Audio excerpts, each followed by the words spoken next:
Hello mga ka-Pretty Scarlett. So ngayon, panibagong vlog na naman. So ngayon, bumangon nga po pala tayo.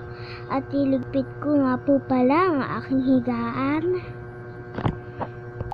Hiniligpit ko na nga po. Pagkatapos po, ito na po ang higaan ko. Ang ganda po, no? At tumayo na din po ako at para buksan ang aking pinto. At yan na nga po pala, pinuksan ko na. Ang liwanag talaga. At lumabas na nga din po pala ako para buksan na din po ang aking pinto. At pagbubukas ng tindahan. Sorry po, di ko na video